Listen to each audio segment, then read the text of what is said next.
The Birth of Optima, Greenshore, by David Hammond. Chapter 1. The Pits. The chill of the morning breeze is bitter, creating audible whistling swirls within my turret post. The intruding gusts have managed to wake me up and have left me with a blooded taste, making it feel as though my throat has been slit by the dampness of the night. With an almighty straining motion, I lift my body up from my slumber, whilst vigorously trying my best to brush off the insects that have tried to burrow themselves within my flesh.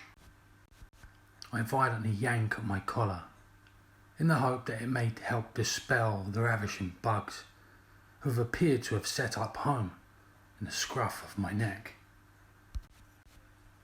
The sudden feeling of creepy crawlies plagues me, as I alarmingly scratch at my inflamed bitten back, subsequently drawing blood in the process.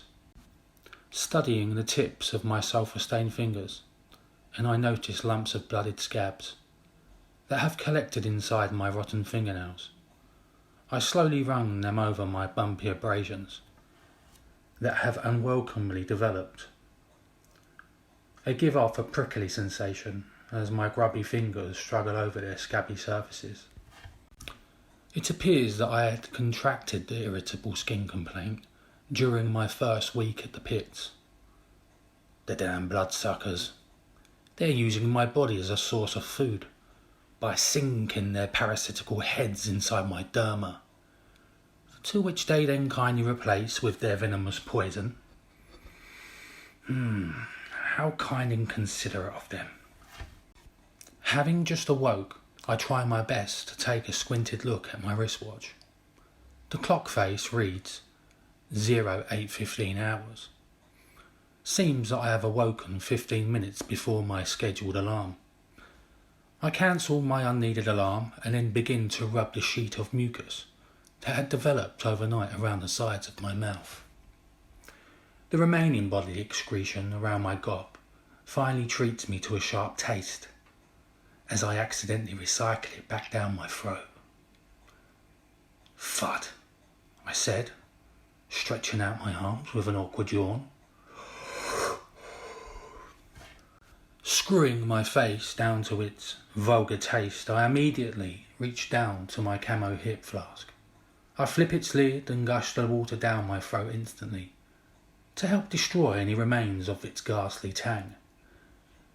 Reaching down to my frayed utility belt, I then pull out my black marker pen and draw a line on the grainy wall of the silo.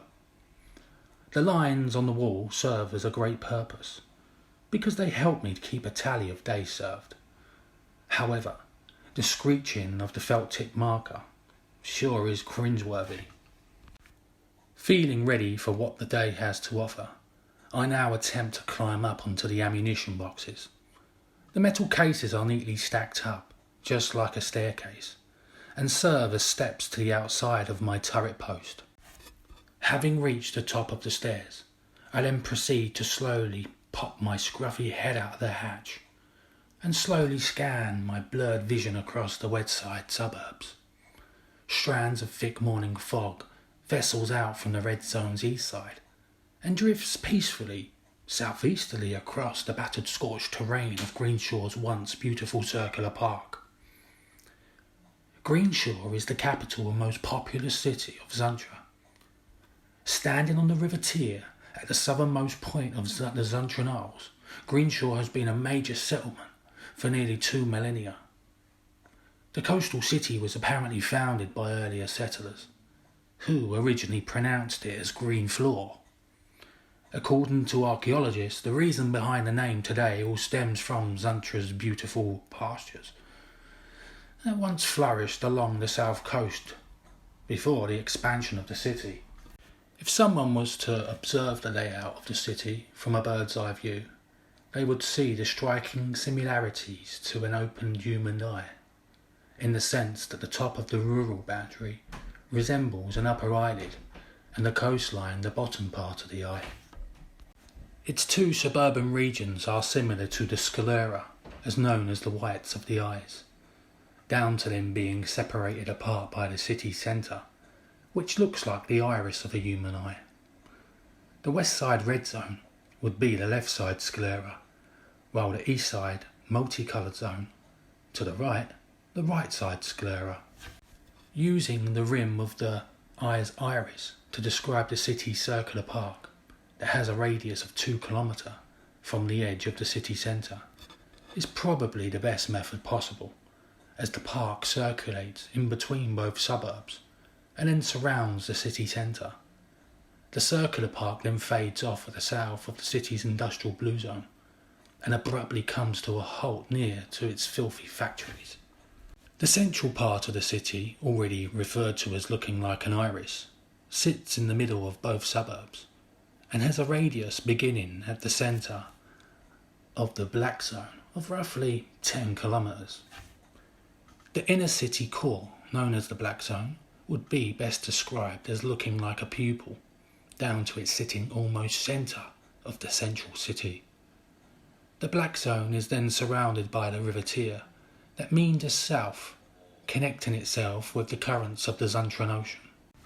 I believe the total width of Greenshore city is about 50 kilometres, whereas its rural boundary to its southernmost point measures at 33 kilometres. "Oh, fud it," I said as I again yawn and stretch out my rusty body. "I suppose I'd better get started."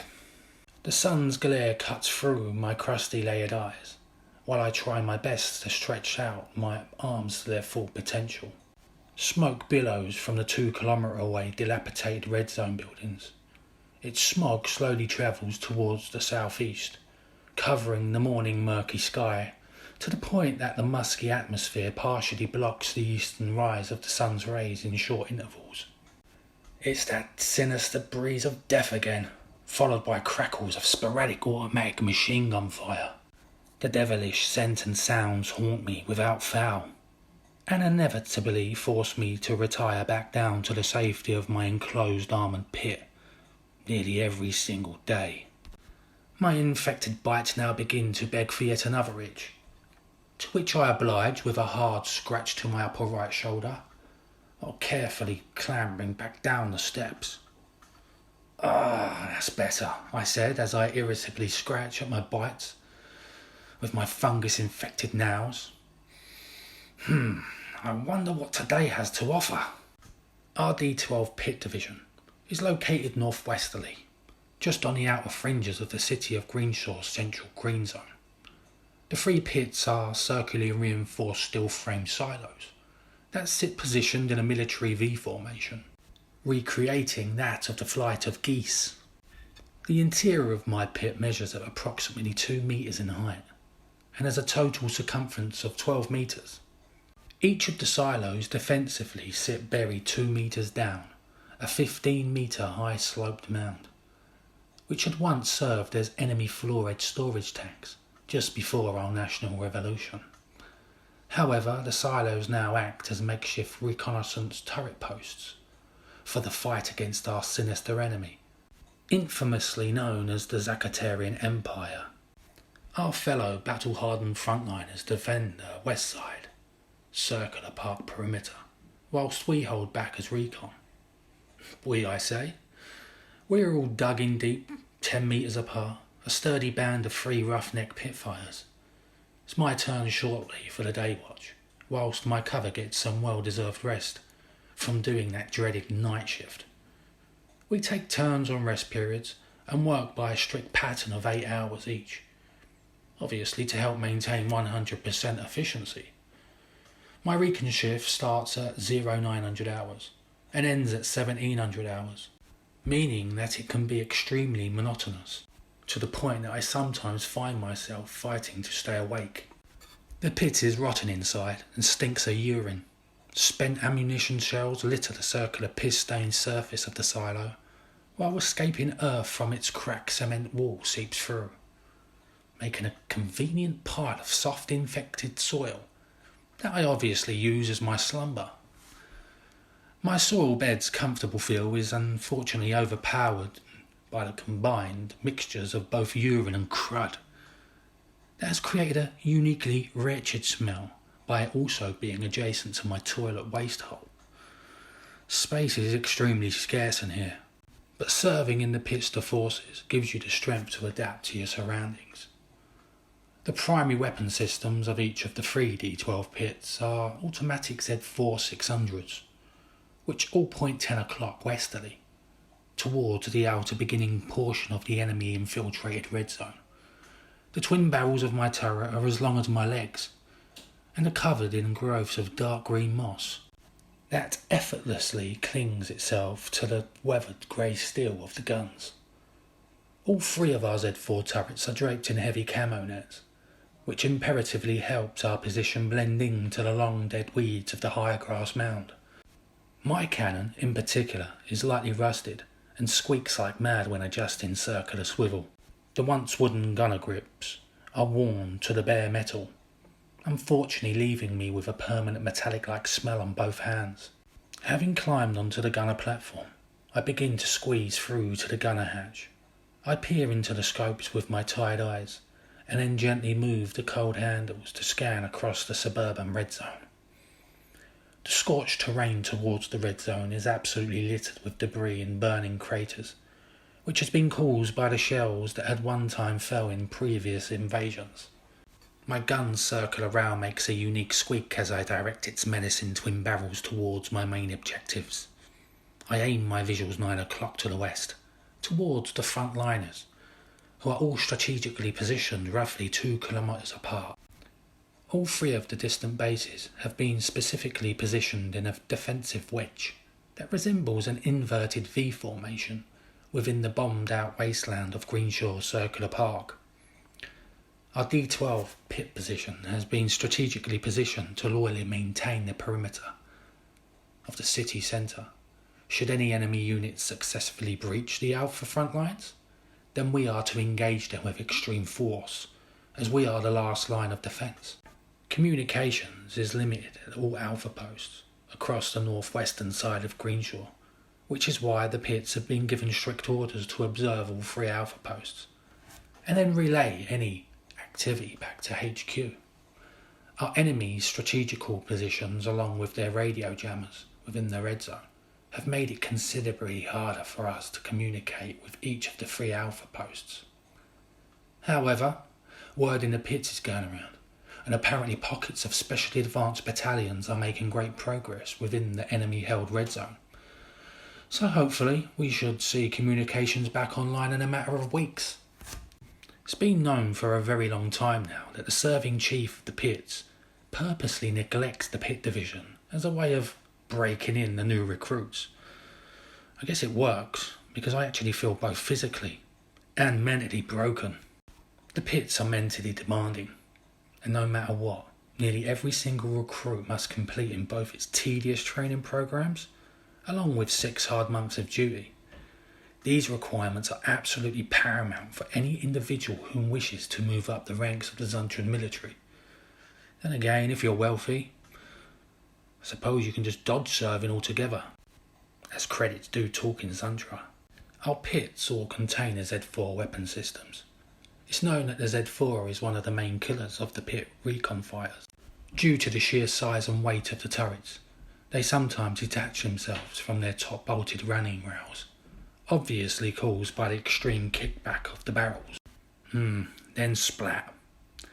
That's right, 450 kilograms right on top of your head. Although with every negative effect, there's always a positive, especially when you observe the penetration of damage towards a dirty enemy scum.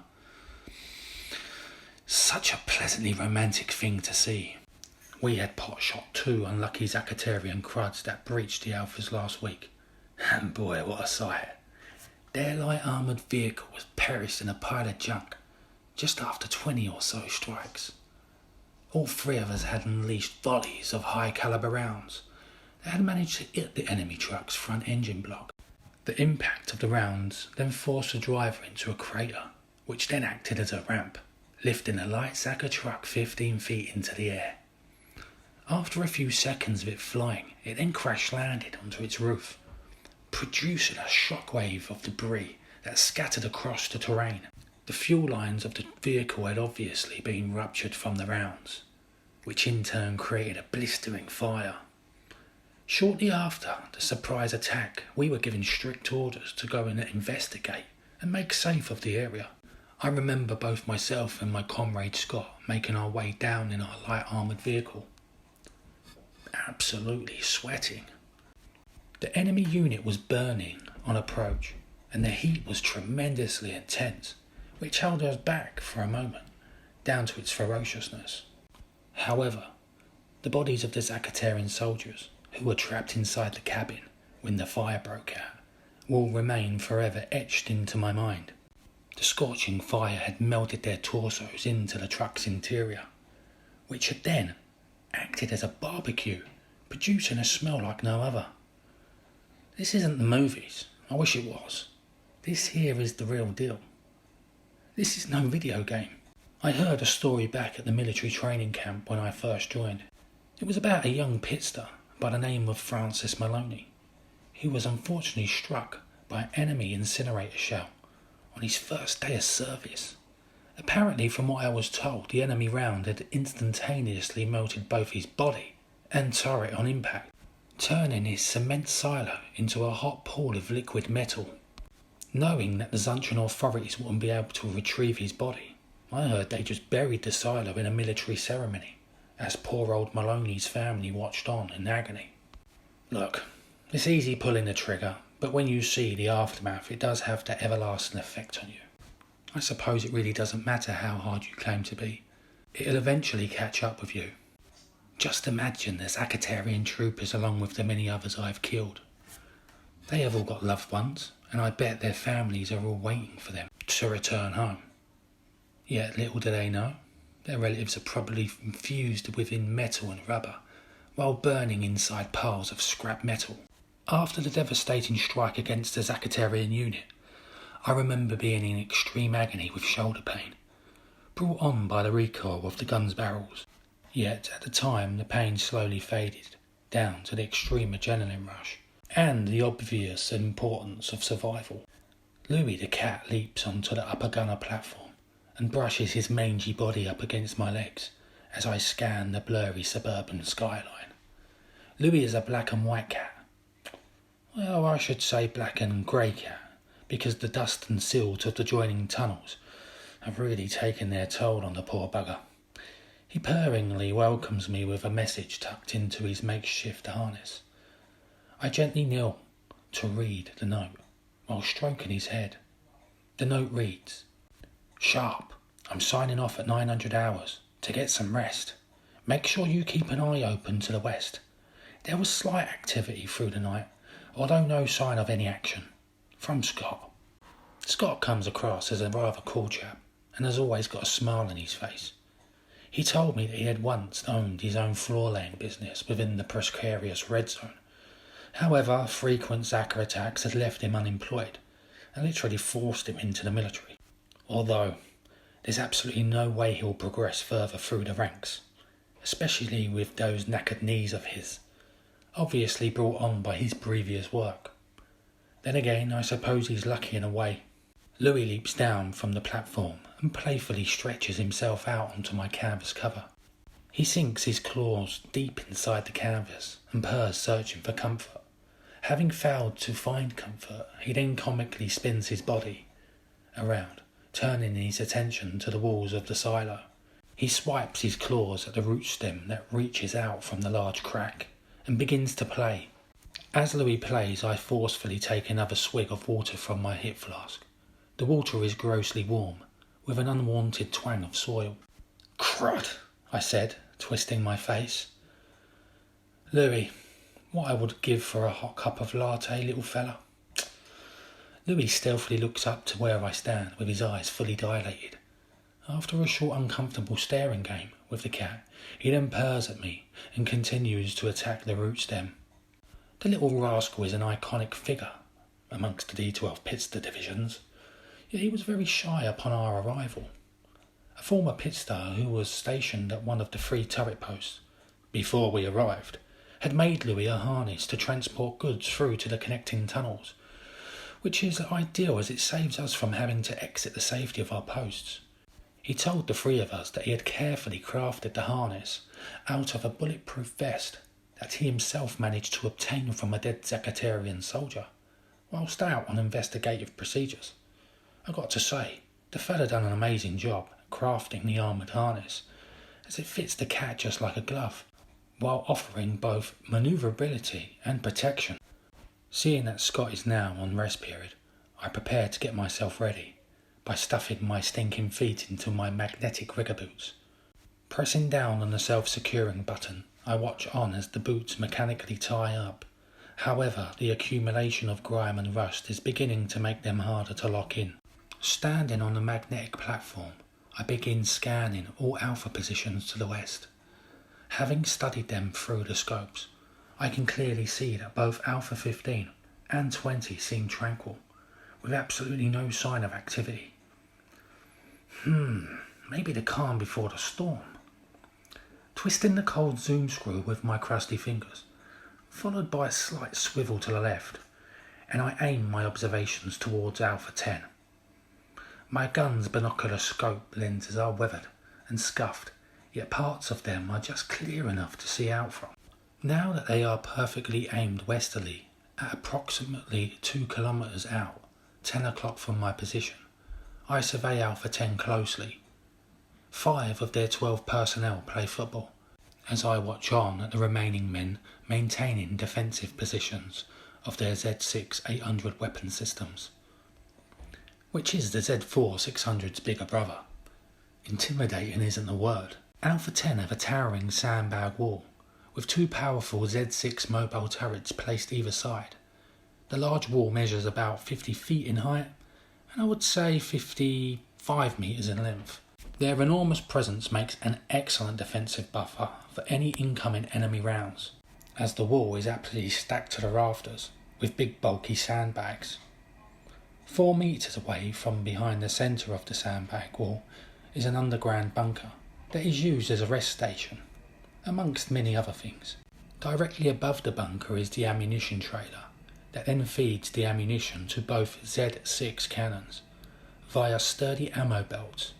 The belts then travel to the rear of the guns on specially adapted running rails, similar to the track lines of which a shuttle train uses. Adjacent to the ammo trailer is 2 new Mark II mass trucks, all sparkling clean, as if they had just been delivered from the factory. We at the pits have been ordered to remain hidden, which is unfair, especially when you see the other soldiers enjoying themselves down at the Alphas. The lack of both physical and mental freedom has had a profound impact on me, personally. I was a fresh-faced rookie when I arrived, and now look at me. I look like a sack of crud. I remember the pit fighter posters that hung in the recruitment centre. They were so enticing and showed men and women posing in lavish uniforms, while displaying elaborate gold medals that shined ever so brightly on their chest armour. Then there's me, still in the same stinking underwear that I've had on for 2 weeks. Not quite the perception I was sold. Sucking in the damp air of the silo through my soot-filled nostrils, and I can smell my body odour. It's truly an unpleasant twang that follows me around like a shadow. The fluctuations of my emotions down to my living conditions are at a critical level. I could be perceived as a nut job, but there are times I just want action, even if that means putting my own life on the line. However, more times than not, I just want a bomb to land on my pit and be put out of this miserable existence once and for all. Thud. I don't know why, but I always seem to contradict myself. Perhaps that's what the pits do to the human psyche. These colourless surroundings have been my prison of the mind for some time now, and have drained my soul like a vampire, although I'm due to be transported to base shortly for some well-deserved rest. I'll admit it, it's boosted my morale a little, I suppose. I need the break for sure. My palms are sore and my body aches, and I have a strange permanent pain in my right temple from constantly squinting through the scopes. I know for a certain that this crud hole has negatively altered my personality. I need out fast. I need to socialise with others, but more importantly, I need a woman. I reach for my smoker inside my utility belt and take a long deep drag that stings my lungs as I inhale. I suck in the vapour smoke and exhale like a steam train, creating hoops within hoops. I must say the company of my vapour pen helps me escape the dreaded harsh reality for a couple of seconds. But as I exhale the coconut flavoured smoke, my mind is instantly dragged back into the devil's lair, where my thoughts run wild. 850 hours. Having the scope still aimed to the west, I decide to report to base. I clutch the palm radio that is attached to my hip and signal in. D12 Sharpe to base. I repeat, Sharpe to base. Do you copy, over? Copy that, D12 Sharpe. What's your report? Good morning, base. Sharpe on duty. I've got good visuals on all alpha positions across the park, and there's absolutely no sign of any enemy activity. Base replies instantly. Sure, it's nice to have you on board. Presume visual, Sharpe. Copy that, base. Radio checks are every 2 hours, so my next base report will be approximately 1100 hours. Isn't it strange when you hear someone's voice over the radio? You try to visualise what he or she may look like, but when the stranger appears in real life, they look absolutely nothing like the person you've conjured in your mind's eye. My pit is adjacent to the left side city wall that surrounds the west side central city in a circular fashion. Sat on top of the 80-foot wall, at approximately 1 kilometre apart, are its mini Z3 turrets that aim downwards onto the circular park for added defence. The Z3 is nicknamed Dwarf because it is quite smaller compared to the other turrets previously mentioned.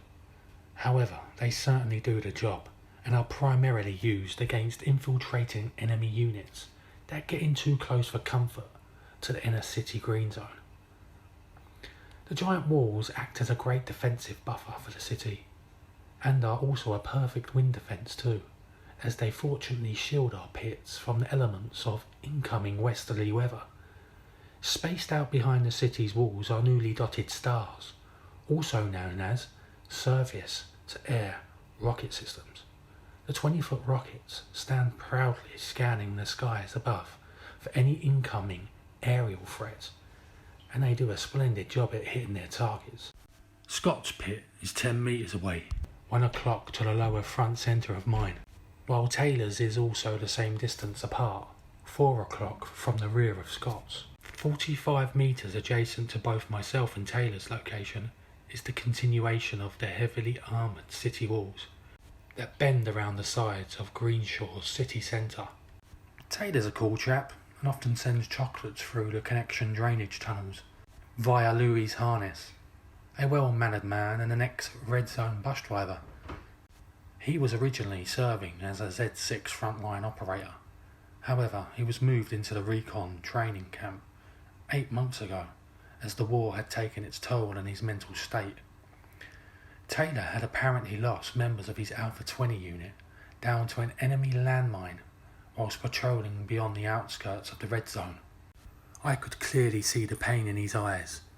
That hollow death stare was uncomfortable to witness when we had conversed back at the Z4 Pista training camp, although it seems he's far more comfortable now, as Louis helps keep him busy, and on the plus side, he's further away from the dangers of the Alphas. Just behind our pits are the sniper towers that are tucked in above 4 tall cement blocks, some 40 metres away. They are also a great bunch of lads who watch over our pits 24 hours a day. Just like archangels, they survey our mounds, perimeter, and beyond the 100-metre gap of the 2 giant walls. Time is pressing on as I watch the game of football being played by Alpha 10. I continue observing towards their location and suddenly hear their left turret blasting with all its fury. Its shells soar in the direction of the hazy horizon of the Red Zone, creating blistering explosions as they land. The sounds of the rounds are like that of thunder as they are explosively ejected from its twin cannons. Possibly test shots, I murmured to myself whilst concentrating my observation on its crew. Because of the sheer size and power of the 8-ton weapons, it's absolutely paramount they're tested daily. The troops pause while gazing towards their left gunner for a split second or two, and then continue playing ball. Well, that's until the right Z6 is let loose. Boom, boom, boom! The whole ground tremors as the sleeping twin awakens. The twin barrels of both cannons now elegantly glide back and forth, catapulting their sinister shells towards the possible attacking enemy units. The men whom were playing football have now abandoned their game and frantically scurry back to their position. The Z6s are reinforced mobile turrets. Centre of their twin cannons is the aerodynamic cockpit that stably sits on swivels on top of its stabilised two-wheel trailer. The common usage of these cannons consists of keeping out any heavy or light enemy units, along with slow-moving aerial threats.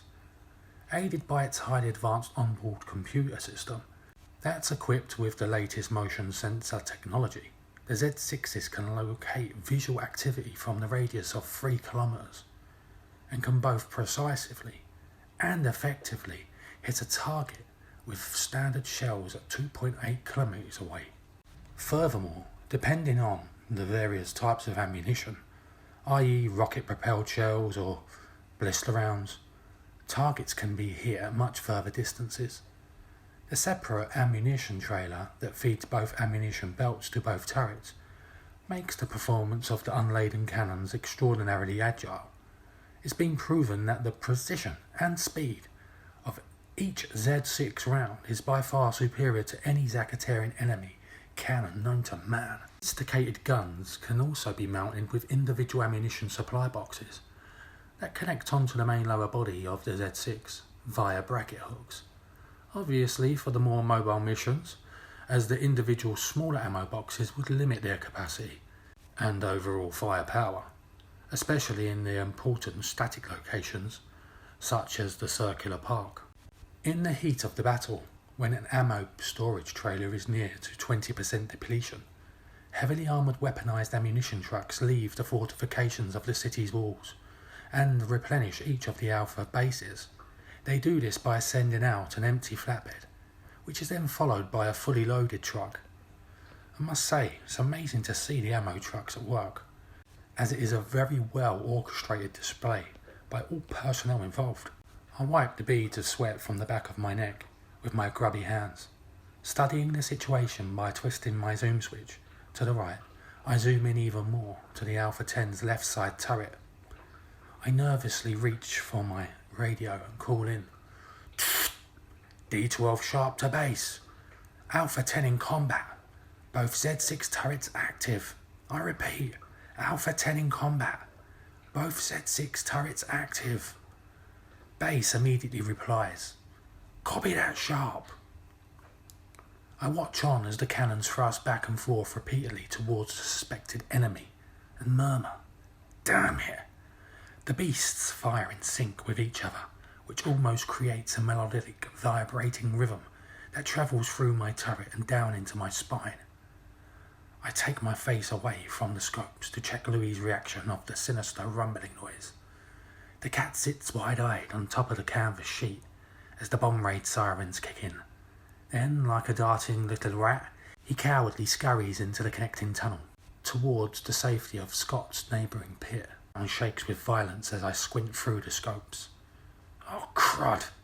An enemy unit has slyly slipped past the left flank of Alpha 10, and with much surprise has managed to successfully breach through the defensive line, whilst damaging the left side turret in the process.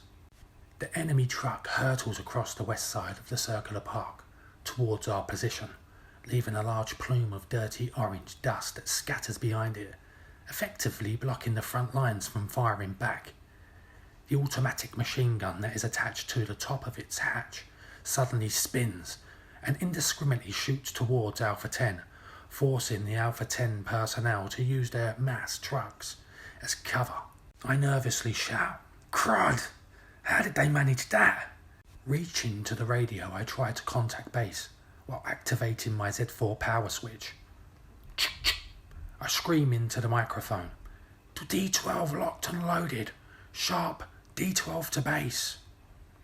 Enemy creeper in sight. 1.5 kilometres, 10 o'clock from D12, recon position. I'm ready to engage. Base responds swiftly. Hit 'em!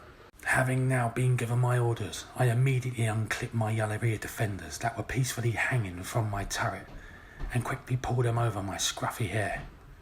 Pow! Pow! The gun makes a subtle kickback as it goes into full motion, followed by explosive sounds generated from the firing pins striking its rounds. It's an absolute pleasure to hear as I aggressively squeeze the crud out of the red triggers with all my might. 10 rounds have now struck the ground 3 metres in front of the enemy vehicle, chucking up lumps of debris, while at the same time obscuring the enemy pilot's view. They now swerve their motor around the craters, trying desperately not to fall inside of one. I clinch the grips even tighter, and with a slight adjustment to the handles, I let rip again with the triggers. The 4-inch shells discharge themselves from the gun rapidly and spin off, hitting the deck, creating a harmonic, pinging sound as they land on the pile of spent shells. Take that, you motherfuckers! All D12 pits are now in on the assault. The devastating sound of all 3 Z4s as they spit fire sends shivering tingles down my spine. Boom, boom! Direct hits to the right side front wing of the armoured truck sends it rolling to the left and out of my scope. I quickly adjust the swivel to realign my vision and witness the enemy truck violently rolling on its side and then crashing to the ground. The force of the crash creates a shockwave of dust that obscures the truck. We now cease fire on the unit, and as we do, the Z3 dwarfs take over from the west side city wall. The dwarfs' menacing shots can be heard instantly, ricocheting from the underside of the enemy truck. While it sprays its projectiles, I take the opportunity to observe Alpha 10. I begin tilting the scope 10 o'clock from my position towards the base. Black smoke fills the sky and tries its utmost best to block my view, holding me back from assessing the situation. I can now hear Scott's stuttering voice from the distance, radioing into HQ. His scared, echoed vocal cords travel down Louis' connecting tunnel and sound like that of a frightened little child whom has just lost its mother. Seeing that the smoke has slightly dissipated, I begin adjusting the zoom switch with my sweaty paws and precisely line my sight to Alpha 10. Squinting through the scopes, while plumes of fiery smoke bellow out from the left side turret, I can now see 2 casualties laying lifelessly near the damaged gun. One man seems to be on fire, while the others desperately try to extinguish him. A ghastly sight, to say the least. I now count 3 casualties to the left of the sand wall, while the other men to the right side maintain defensive positions. Upon my inspections, I can clearly see the rest of Alpha 10's team, trying their best at controlling the random fires that look to have been created by the enemy's explosive rounds. I slip the gun's barrels downwards towards the wreckage of the creeps. That is now only 1 kilometre away from our location, and patiently wait for the hanging cloud of dust to settle. The creeps, or originally termed gatekeepers, are a mysterious enemy that got their name down to the outlandish beliefs of conspiracy theorists. It's been said by the conspiracy nutjobs that they, the gatekeepers, have been controlling the Zakatarian Empire for many decades. According to the tinfoil hat movement, the gatekeepers come from the Antari ice rim that surrounds our factual, disc-shaped Earth. Many people, me being one, believe they are merely android soldiers, sent in to do the dirty work of their Zakatarian creators. However, there are many folks that beg to differ. I now make careful observations on the overturned enemy truck. Directly adjacent to the battered wreck that's now having its underside totally obliterated by the dwarf's rounds is an enormous crater. Highly doubting anything could survive the primary crash and then the secondary violent roll, I aim my interest to the rooftop hatch. That looks to have been swung open. I zoom in and spot a trail of dark red blood that looks to have been smudged on the inner handle of its rooftop hatch. The blood travels to the surface of the black and orange soil, while leading down onto the left side of the large scorched crater. I raise my eyebrows and lick my dehydrated lips and say, it looks like we may have survivors. Luckily, aiding me with my investigation is the sun's rays that beat down heavily onto the surface of the crater. I can now make out 2 shadows that they, the enemy, are unknowingly casting onto the curved left side of the crater. This clarifies to me straight away of enemy hostiles within the inner circular park, and they need to be flushed out immediately. With my eyeballs still in the scopes, I rip off my ear defenders and hang them up on their hook. Particularly reaching for my hip radio, I click the switch and shout, D12 Sharpe to base. Copy, Sharpe. Clinching the microphone, I respond. Possibly 2 enemy creeper fighters hiding within one of the craters. The crater itself is approximately 2 meters from the damaged enemy unit. Furthermore, multiple casualties at Alpha 10, and unfortunately one left Z6 down. Not sure if it was a strike or a faulty gun. Copy that, Sharpe. Taylor's informed us already. Sharpe, the Chief of Pits, has ordered both yourself and Scott to gear up. Leave Taylor to maintain D12 recon pit section and move towards the enemies using the mass truck at the bottom of the mound. To be continued.